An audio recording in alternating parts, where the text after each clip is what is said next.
In 1948, a car emerged that shook the entire American auto industry.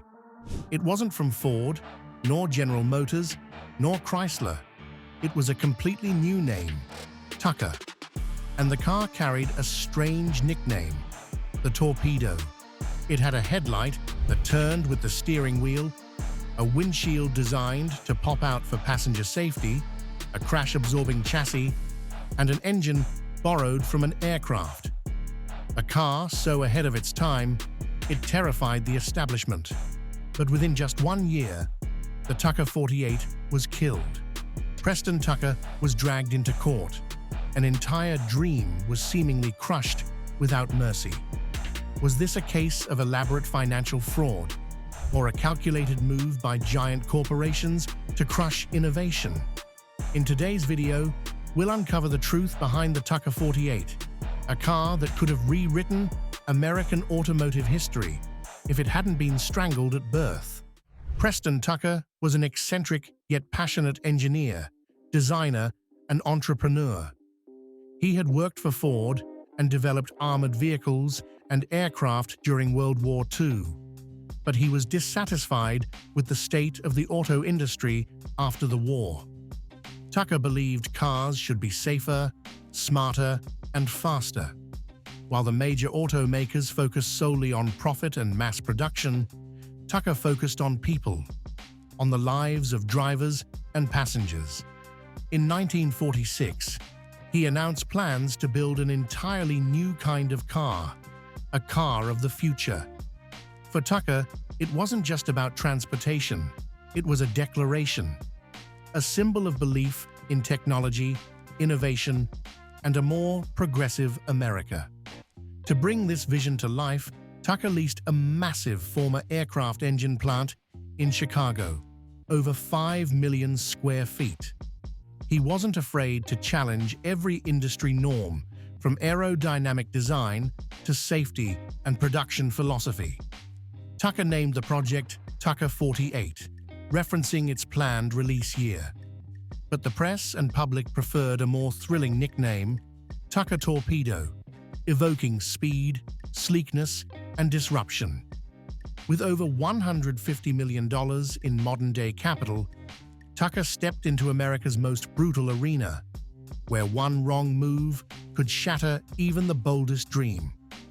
At first glance, the Tucker 48 might look like a futuristic concept car, but it was a real production vehicle, built in 1948. From its exterior alone, the Tucker 48 shattered conventions. Its aerodynamic front end featured a center-mounted headlight that turned with the steering wheel, an innovation virtually unseen at the time. As the car turned, the Cyclops eye would swivel with the steering input, perfectly lighting up corners, a feature that wouldn't become mainstream until the 1990s. Tucker's focus on safety was unprecedented. The windshield was designed to eject outward during a crash to protect passengers. The car had a flat floor, with no transmission tunnel, aiding in emergency egress. The front seat could be removed for rescue access, and wide-opening rear doors improved accessibility. But the most astonishing feature was at the back, the engine. The original Tucker 48 came with a 589 cubic inch flat-six engine, developed in-house with air-cooled motors. Unlike traditional engines, this one had no poppet valves. Instead, it used a rotary-style hydraulic valve system, an untested and highly experimental design. Ambitious, yes, but it proved to be the car's technical Achilles heel. Due to reliability issues, Tucker later switched to a 335 cubic inch flat-six engine sourced from Franklin, originally intended for helicopters. Though not pure Tucker, it was a smart compromise to keep production moving. The car also featured an electric pre-selector transmission borrowed from the Cord 810, controlled by dash-mounted buttons. It had four-wheel independent suspension, full hydraulic brakes, and power steering. All far beyond the norm, in 1948 America. As soon as the Tucker 48 was unveiled, the giants of the American auto industry, known as the Big Three, Ford, General Motors, and Chrysler, began to feel uneasy. A brand new, unknown company had just introduced a car with technology a decade ahead of its time. To them, Tucker wasn't a minor player. He was a direct threat to their power and profits. Post-war, the Big Three continued selling outdated conservative designs. They controlled supply chains, dealer networks, media influence, and political ties in Washington. A small startup like Tucker, no matter how visionary, was an easy target. Tucker lacked a vast dealer network. He had to raise funds from small investors and sold distribution rights before the car was finalized. This gave the Big Three an opening to question: is Tucker really building cars or just scamming investors? Around the same time, negative press began flooding major newspapers, many indirectly funded by interests tied to the Big Three. Rumors spread. Tucker hadn't finished production. The transmission didn't work. The engine had issues. The media storm crippled Tucker's fundraising efforts, and dealers started backing out. Worse still, the US government took notice. Not long after, Tucker officially became the target of a federal investigation. In late 1948, the US Securities and Exchange Commission suddenly launched a full-scale probe into Tucker Corporation. The accusation that Preston Tucker and his executives had engaged in financial fraud and pre-selling products they couldn't deliver. The SEC claimed Tucker had raised money by selling dealership and accessory rights, even while the car was still under development. Ironically, this model of advanced sales was common practice for giants like GM and Ford. But when Tucker did it, it was painted as criminal. The blow from the government was swift and crushing. The Tucker plant was sealed. Assets were frozen. The company was paralyzed, just as full-scale production was about to begin. Tucker tried to fight back. He had real blueprints, a real factory, engineers working on real engines. But the press didn't care. They branded him a fraudulent Henry Ford, a technological illusionist, a fantasy salesman. Many believed there were forces behind the scenes. Some insiders alleged that GM, Ford, and Chrysler lobbied quietly in Washington, leveraging political clout to push the SEC into action. There was no concrete proof, but the timing, the intensity, and the media campaign led many to wonder, was Tucker killed before he ever had a chance to live, just for daring to innovate? The trial lasted nearly 9 months, with hundreds of hours of testimony and thousands of documents. And the verdict? Preston Tucker and his entire executive team were acquitted. No one was found guilty. No fraud was proven. But it was too late. By the time the verdict was read, Tucker Motor Corporation was dead. The factory was silent. The investors had vanished. And all that remained, only 51 Tucker 48s, had been completed. Miraculously, most of them still exist today and are considered living treasures of the American automotive world. Some were sold to collectors, museums, or private enthusiasts. A few are still roadworthy, even appearing at classic car shows, running on their original engines and transmissions. Each car carries its own story, a piece of history that cannot be duplicated. Due to their extreme rarity, the Tucker 48 has become one of the most valuable collector cars in the world.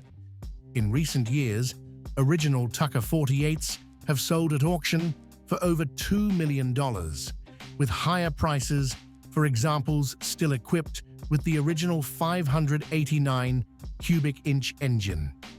More than just a technical marvel, the Tucker 48 stands as a symbol of human will, against the system, of the courage to challenge giants and pursue a vision no one else believed in. To vintage car enthusiasts, the Tucker 48 isn't just a machine. It's the embodiment of a stolen dream. But that dream didn't vanish. On the contrary, it left behind powerful aftershocks in American engineering, culture, and politics. After Tucker's downfall, the industry, and America itself, began to ask, are we strangling innovation simply because we fear change? Can a single individual survive when the entire system stands against them? Tucker didn't leave behind an automotive empire, but he planted a seed. In the 1950s and 1960s, as consumer advocacy movements gained momentum, many scholars cited Tucker as an early warning sign. Ralph Nader's "Unsafe at Any Speed," which attacked the lack of safety in American cars, echoed the very ideals Tucker had fought for. On a deeper level, Tucker became a cultural icon of the American entrepreneurial spirit, the courage to dream big, to defy convention, and to fail publicly. Many modern innovators, from Steve Jobs to Elon Musk, have referenced Tucker as a forgotten figure with enduring inspiration. In 1988, the film Tucker, the Man and His Dream, directed by Francis Ford Coppola, brought his story back into the spotlight. More than a movie, it was a tribute to those who dare to go against the tide, and sometimes pay the price for it. Today, the name Tucker isn't listed among surviving automakers, but it lives on in the minds of those who believe true innovation is always challenged. But what if just once that innovation hadn't been stopped? If Tucker had truly succeeded, what might have happened to America and to the entire automotive world? First, Tucker might have ushered in an entirely new era in car design and production thinking. A small, independent company that dared to break every rule, if successful, could have inspired a wave of startups decades earlier. We might have seen a Silicon Valley of automobiles emerge in the 1950s, not the 21st century. Instead of letting Detroit dominate with conservatism, the industry might have evolved toward user-centered design much sooner. Customization, safety-first engineering, and technology that serves people. These could have become norms a generation earlier. And had Tucker succeeded, visionaries like Elon Musk might not be seen as outliers, but rather as natural successors to a legacy of innovation that was tragically cut short.